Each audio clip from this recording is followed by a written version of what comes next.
All right, so this is day 12 for me. How many is it for you guys now? Six? Six. Yeah, I think this is day 6 for them. We are heading today up from Pink Mountain to Laird Hot Springs, so we're looking forward to a good dip in the hot springs this evening. Yesterday was a great day.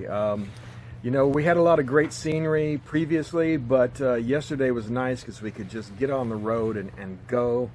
So the 350 miles that we traveled was really no big deal, and then we had a great night here at the Buffalo Inn.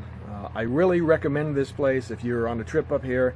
Stop in, great food, great hospitality. You know, no fancy accommodations, but everything is really nice. Right, guys? Yeah, be sure to ask for Robin at the front desk or Kerry at the pub. These guys bent over backwards to make sure our stay was great. All right. Thanks a lot, everybody at the Buffalo Inn. We'll see you later.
What a welcome treat after a really miserable day of riding today. Wet and cold, but this is awesome. This guy right here, he's 43 years old, except he uses this mud and it makes him look like a kid.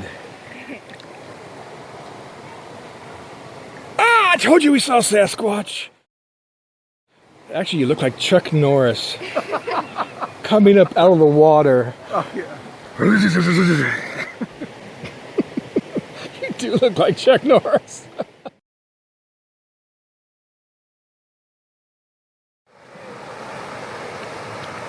Wash the stuff out of my ears.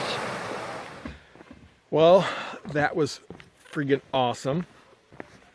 Right? That was amazing. That was amazing. Awesome. We just You come up to Alaska, you have to stop there. Yep. Oh, this is a must-do. Absolutely refreshing, especially after that wonderful day we had today, as I mentioned earlier. So we all look 20 years younger? Yeah, look at that.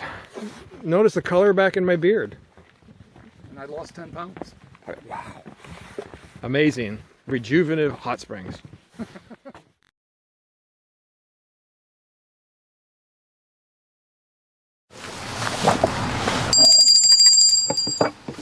All right, so a little debrief of today's lovely ride. So I think we already said that there are certain things we liked. That was, we liked the hot springs at the end here. And we liked the cinnamon buns that we found in, I think, a place called Testa. We were going through this little area, and there was a cinnamon bun shop and coffee shop right at the exact right time.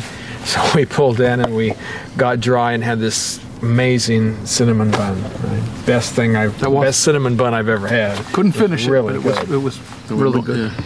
And couldn't pay for it because they wouldn't take my credit card. So, but I owe you for that one, Peter.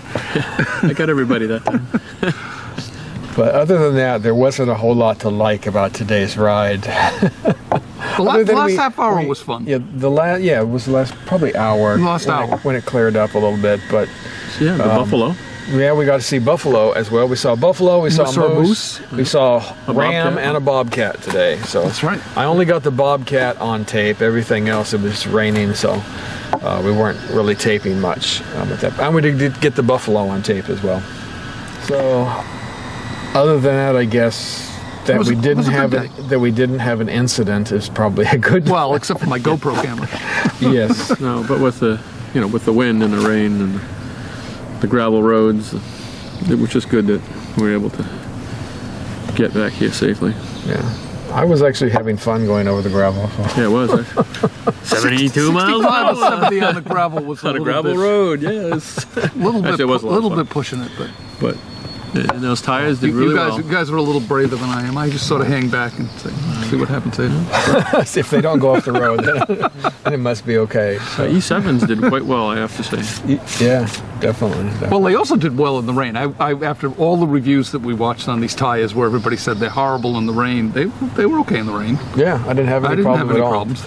And Peter and I are running the Mitas EO7 Dakars, or I'm running the Dakar, he's running the normal version. And then Steven is running the Heidenau K60s on his. Scouts. So, yeah. And so we like both of the tires. I mean, we can't complain at all about them. The Mitas, I know, has been great. I mean, we've been up to nearly 100 miles an hour on them. Yeah. Yep. And, passing somebody. And then also been over gravel and some mud and even up the hills in the gravel. Yeah, campsite last night. They did loose gravel up the hill. They did great. Yeah, it's doing awesome. So and they got miles on them. They don't appear to be wearing. Yeah, they're pretty hard. Yeah, it's all good stuff. All right. I know some people have been asking about the bikes. I've been watching the posts, and they won't see this until later on. But they wanted to know how all the bikes were holding up. And I've been told them, like, my bike has been fine. I mean, the only really hiccup I had at all was this morning. It was a little cold, and I started the bike up, and it stalled on me. And then I had to wait a few seconds to restart it, and I let it warm up a little bit, and the bike was fine. So other than that, I haven't had any problems at all. It's been absolutely fantastic. Same thing. Ducati, there was one morning I couldn't start it. Had to let it rest a few minutes, and then it started.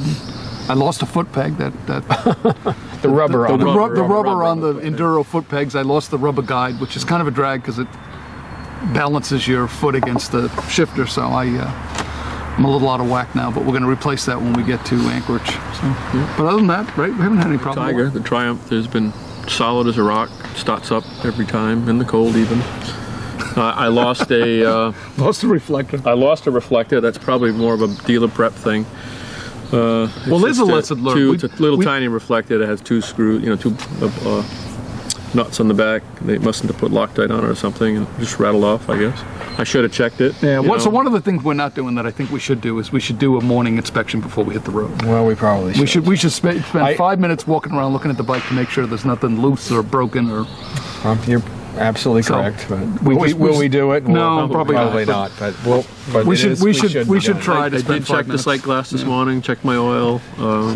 Did a quick walk around, but other than that, I can't have. Especially if we're in a populated area before we leave and get out into the middle of nowhere, it would be nice to know. Steve's chain's wearing a little thin, but hey, I sprayed it with oil this morning. My chain is fine. I have a new chain maintenance program going. Oh, and Peter's Scott Oiler is spraying oil all over the back of the Not anymore. It's doing a pretty good job. The back seat is just been washed off. So for the $250 you spent on that, I can buy 2 brand new chains. I think I'm on the better program. Well, actually, yeah, you can buy 2 brand new chains, but then you also have to buy sprockets and 2 sprockets. So if you wear out a chain, you wear out your sprockets too. This is like an oil discussion. Right, yeah, let's not go there. I'll go with my oil though. Or tire. Let's not talk about any more tires. We'll check back later.